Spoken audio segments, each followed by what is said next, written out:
Welcome to First Person Defender, where good guy role players come face to face with unknown attackers in real-world scenarios and fight their way out. Do it now! Each episode of First Person Defender features a situation straight out of real life. Get down on the ground now! This is First Person Defender. A hunter heads to his stand in the woods, looking forward to spending quiet time alone. But there's someone else there, and he's prepared to kill to get that four-wheeler. Hey, man, that's a nice four-wheeler you got. Hey, put that down! Give me that four-wheeler! Hey, get back! My name's Jacob. I have a small repair shop. We repair ATVs and lawn equipment. Firearms have always been a hobby of mine, hunting and doing shooting sports and stuff. So as time progressed, I got my concealed handgun permit. I've shot a few local 3-gun matches, a few local handgun matches, and a few local long-range rifle matches out to 600 yards. I got my concealed handgun permit probably about 3 years ago now. Since then, I've been carrying all day, every day. It's easy to get complacent and not think you need it one day, but try to stay on top of that and carry it with me everywhere I go. Listening to Jacob talk this morning was a good thing. He sounds like he's pretty squared away young man. He's got a lot of good things going on. He's got a diverse firearms background. I think he's going to do really well in this scenario today. I carry an inside the waistband holster in front of my appendix. I also carry 2 magazines with me. When you talk to Jacob and you talk about his interest in firearms, it's not that he just wants to own them and handle them. He wants to shoot them, and he wants to shoot them well. We're going to cater to Jacob's background. It's going to be hunting and ATVs. So what we're going to do is we're going to put him in a situation where he's going to be using his ATVs. He's going to be coming into the woods. We're going to give him a gun or guns, and we're going to have an incident happen in the hunting woods. You wouldn't probably ride your four-wheeler all the way to your tree stand, would you? No, I would not. Okay, so you're gonna ride up to here, you're gonna park, and that's when you're gonna enter the trail over here. Okay. Now I'm gonna be down here, staged, and I'll be waiting to follow you, and that brings up another point for safety, okay? Anybody that's wearing these yellow shirts, they're like invisible to the camera. So you'll notice them, and it'll be hard maybe not to at least look at them, but you're just gonna shy away from them, just ignore them, pretend like they're not even there, all right? Anybody else wearing any other colors or anything other than this is involved in the scenario.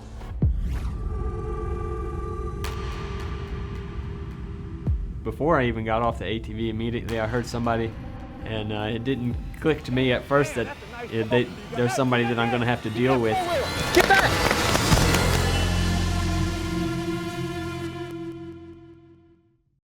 If you have to use a gun in self-defense, you will need an attorney. Let our experienced attorneys protect your freedom and assets with a membership in Firearms Legal Protection. For more, go to firearmslegal.com. From what I learned in the service, if a fight comes, anything can happen. In the seconds between ready to fight and actively engaged, have you done everything in your power to defend yourself? This is Condition Crimson, and in Condition Crimson, we stand. First Person Defender, brought to you by Taurus, Remington, and Smith & Wesson.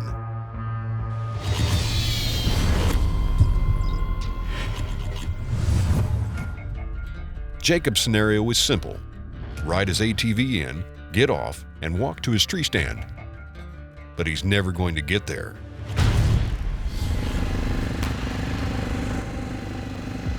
You don't really have time to sit and think about what you're going to do, what's the best thing to do. You just kind of got to roll with how everything's coming at you.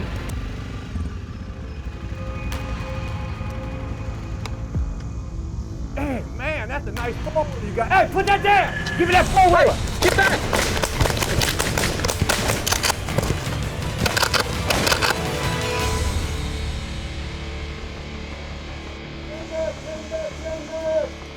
Make them safe.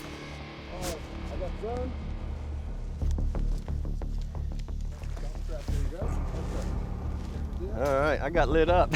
Holy mackerel. Well, what happened? Well, I was not expecting that. Came to the trailhead expecting to go for a hunt, and heard somebody over my right shoulder, and it didn't click at first what was going on, and I turned and saw the gun already pointed at me.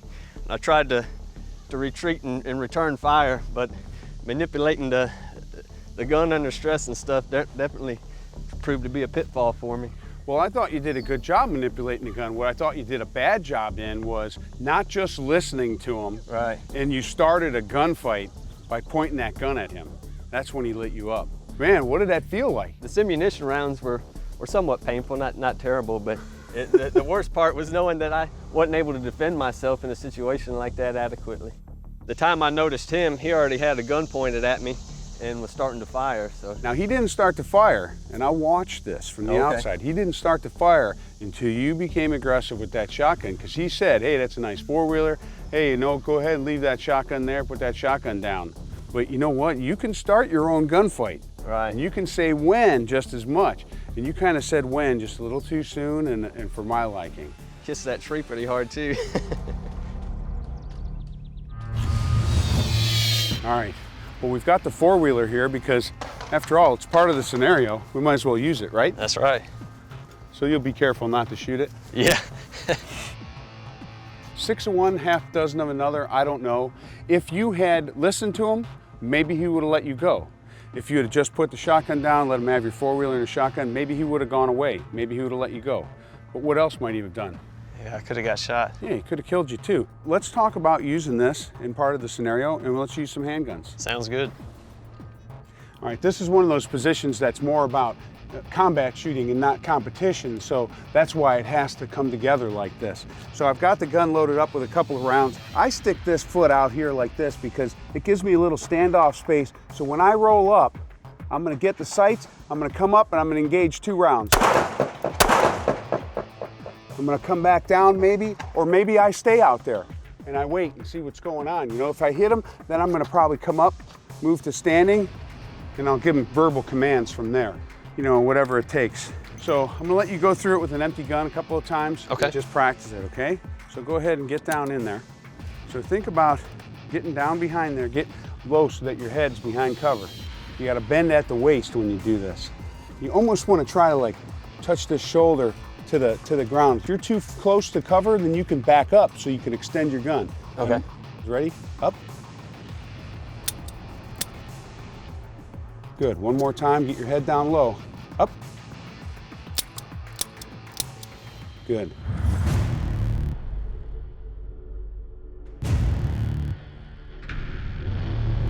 All right, so get down low, get your head behind cover, because I don't want to see it above cover. You get your sights, everything's together. Up.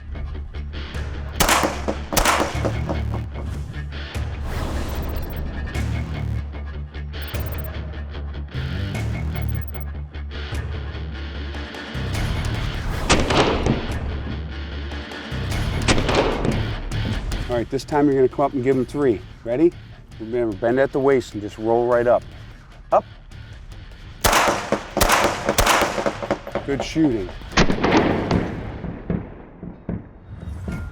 All right, so we did that with the pistol. Now we're gonna do the exact same thing with the shotgun, because what happens if you did have your hand on the shotgun and you had it out and all of a sudden he materializes? Oh crap, here I go.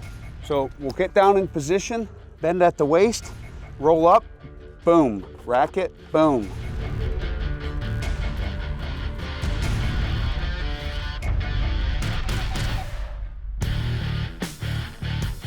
Go ahead and give that a try. Bend at the waist, you can close the action up, shoulder it, get your head down on the gun. The safety's gonna be off at this point, and we're gonna roll up. I think that's gonna work out perfect. Ready? Up. All right, back down. Up.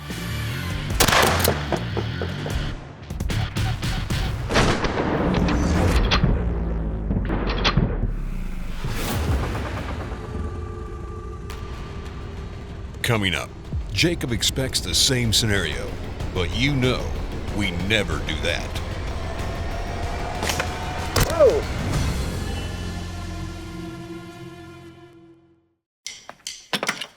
Slim, concealable, and powerful protection. The M&P Shield by Smith & Wesson. Confidence? We perfected that years ago. For more than 100 years, the Model 1911 has been by our side through it all. And proudly, it's once again a Remington, America's favorite pistol design by America's most trusted gun maker. First Person Defender, brought to you by Firearms Legal Protection, Crimson Trace, and Simunition.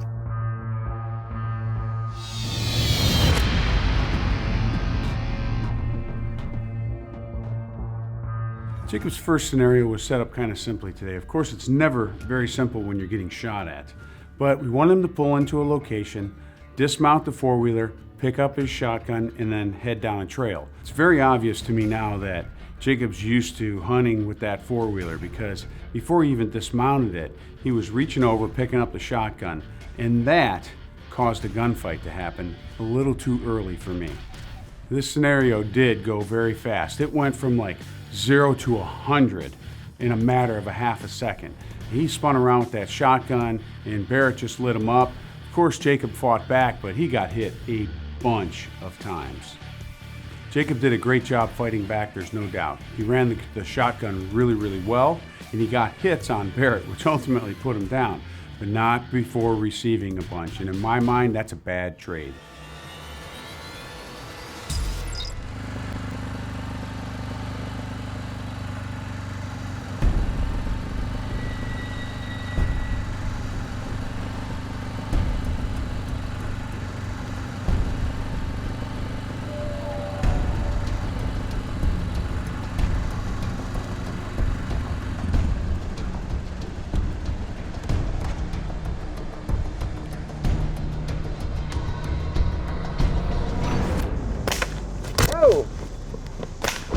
Hey, stop!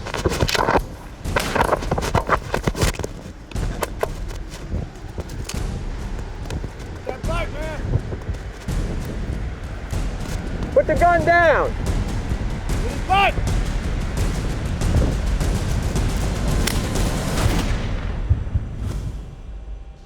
Index, index, index. Make them safe, put it in the holster. That happened fast. Yeah, it did happen fast. What happened? You didn't, it looked like you got confused for a minute. What's going on? I saw presumably another hunter going down the trail, so my attention was kind of focused towards him a little bit, but he seemed to be going down the trail. I dismounted the four-wheeler and was going to head on my way, and I heard a gunshot. I didn't know where it was coming from at first, but as soon as I noticed him, I tried to give, some verbal commands, although it was probably too late. I should be engaging by then. Probably a little late for verbal commands. But as we continued to engage, I tried to utilize cover as best I could before actually after the shotgun jammed on me, I think. Even though you had distance, you had cover, you had everything going right for you, and then that gun goes bad. Once that happened, I knew I got to do something with this shotgun because I'm not going to be able to get it working right now. So that's when I set it down. I believe at that point I tried to utilize a little bit of cover while I drew my sight on him. And you try to do the best you can with the situation you got in front of you, and I believe that's what I did. Everything went so fast. My first thought was, oh boy, man, he's off that four-wheeler so fast, he's not going to be able to use the trained technique. But everything really worked out well because he used the shotgun, he grounded the shotgun, used cover, got the pistol out, made good solid hits, and that's what training's about. I think I learned some valuable information, and most of my firearms experience has been just on a static range or in competition where you're not thinking about cover or having a backup gun. So having a backup gun and learning to use cover are definitely two of the things that I took away from today. For me, it's always a pleasure to see someone who knows their way around guns, knows how to work them, knows what to do when they go down. So watching Jacob today was fun.